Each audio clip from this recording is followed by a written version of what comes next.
अस्सलाम वालेकुम, बैरिस्टर मखसूमा बुखारी है। आज मज़दूरों का आलमी दिन है। आज 1 मई है और पूरी दुनिया में मज़दूरों का दिन के तौर पे ये माना जाता है।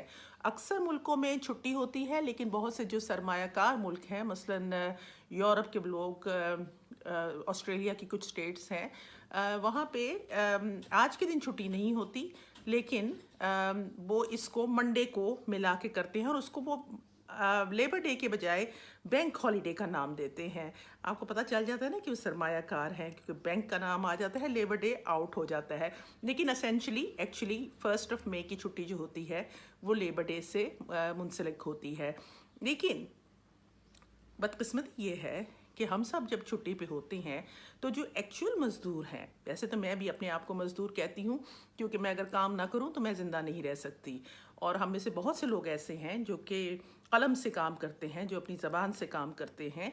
वो काम करते हैं तो ज़िंदा रहते हैं, तो फंक्शन करते हैं, क्योंकि हमारे वालिदैन ने कोई करप्शन नहीं की। हमारे बाप, वो जो दादा परदादा थे, उन्होंने अंग्रेज़ों की ग़ुलामी नहीं की थी, इसलिए उनको ना सर का खिताब दिया गया था, ना उनको कोई बड़े बड़े लोग बनाए गए थे, बड़े बड़े जागीरदार थे।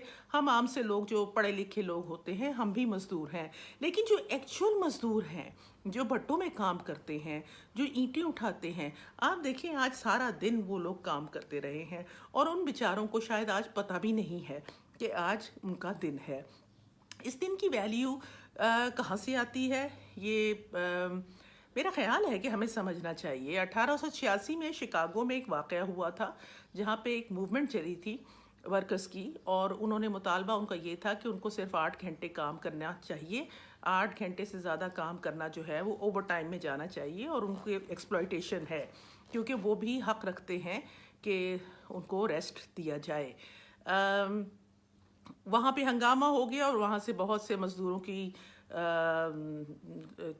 शहादत हुई, उनकी मौत हुई, और बहुत से जो थे वो ज़ख्मी हुए।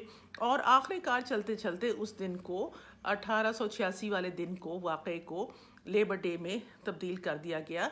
और काफ़ी डिबेट के बाद ये फ़ैसला हुआ कि 1 मई का दिन जो है वो मनाया जाएगा। जो बड़े सरमायाकार मुल्क हैं वो तो उसको बैंक हॉलीडे ही कहते हैं, लेकिन क्योंकि उनका ताल्लुक तो बैंक से होता है, क्योंकि बैंक उस दिन काम नहीं कर रहे होते, लेकिन लेबर डे ही है। अब लेबर डे पाकिस्तान में कैसे शुरू हुआ?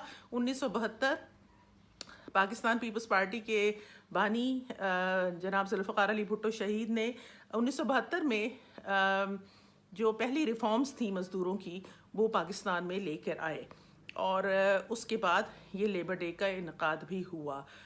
मज़दूरों की मूवमेंट जो है वो बहुत हद तक डैम्पन कर दी गई है। आज पाकिस्तान में कोई ट्रेड यूनियन नहीं है एज सच, और जो नेशनलाइज्ड इंस्टीट्यूशंस हैं उनको प्राइवेटाइज किया जा रहा है। लेकिन वो तो चलो गवर्नमेंट के लेवल पे है। मैं कभी कभी सोचती हूँ कि हम हर चीज़ जो है ना गवर्नमेंट के ऊपर डाल देते हैं कि गवर्नमेंट ये नहीं करती, गवर्नमेंट वो नहीं करती। हम खुद क्या करते हैं? हम जो अपने आप को बड़े इस्लामिक रिपब्लिक ऑफ पाकिस्तान कहते हैं, वैसे तो हमारे आइन में भी भुट्टो साहब ने रखी थी बहुत सी प्रोविजंस हैं, और जो पॉलिसी स्टेटमेंट्स हैं उसमें भी बहुत सारी मज़दूरों के रिलेटेड है। लेकिन हम आम लोग, आप किसी से काम करवाते हैं, आप उसको कहते हैं कि आधे पैसे दो, आधे पैसे सुबह आके लेना। फिर वो बेचारा सुबह आता है, हम कहते हैं कि नहीं अभी नहीं, कुछ दिन के बाद आना। जब तक वो ज़लील व ख़ार नहीं हो जाता हम उसको पेमेंट नहीं करते। क्या हुक्म है हमारे लिए? क्या कहा हमारे रसूल ने कि मज़दूर का पसीना खुश्क होने से पहले उसको उसकी मज़दूरी दे दी जाए। ये है हमारा इस्लाम, ये है हमारा सोशलिज़म। ये हम ड्राइंग रूम में बैठ के, मैं भी बैठी हुई हूँ इस ड्राइंग रूम में, मेरे पीछे बेनज़ीर भुट्टो शहीद की तस्वीर है, जो मेरी वालदा हर वक्त इस तस्वीर के आगे तस्वीर उतारती थी। लेकिन हम सब जो हैं वो किसी न किसी तरह, किसी न किसी हक़ के को वायलेट करने के मुजरिम हैं। तो हमें ये सोचना चाहिए। आपने सोचा है कभी? मैं तो अक्सर सोचती रहती हूँ, मज़दूर को उसके पसीने को खुश्क होने से पहले उसकी मज़दूरी दे दें। वो काम करता है उसके बाद कि नहीं करता, ये आप अल्लाह पे छोड़ दें, अगर आपको उसका यकीन है। اور میں ایک اور ویڈیو بنانا چاہتی ہوں اللہ کے حوالے سے کہ ہم اللہ کو جانے بغیر اس سے محبت کیسے کر سکتے ہیں، لیکن یہ پھر کسی اور وقت کے لیے۔ آج کے لیے اتنا ہی کہ مزدوروں کو ان کے حقوق ملنے چاہیے، ٹریڈ یونینز جو ہیں وہ بحال ہونی چاہیے، نیشنلائز انسٹیٹیوشنز کو بہتر کرنے کی ضرورت ہے، نہ کہ ان کو پرائیویٹائز کرنے کی، کیونکہ پرائیویٹائز کرنے سے اکثر مزدور جو ہیں وہ اپنی نوکری سے ہاتھ کو بیٹھتے ہیں۔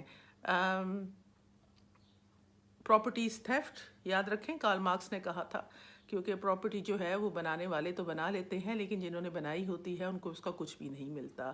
تو یہ سب کچھ سوچنے کے لیے ہے، ذرا آپ بھی سوچئے، میں تو صرف آپ کے ساتھ لاؤڈ تھنکنگ کر رہی ہوں۔ Take care of yourself, Masooma Bukhari.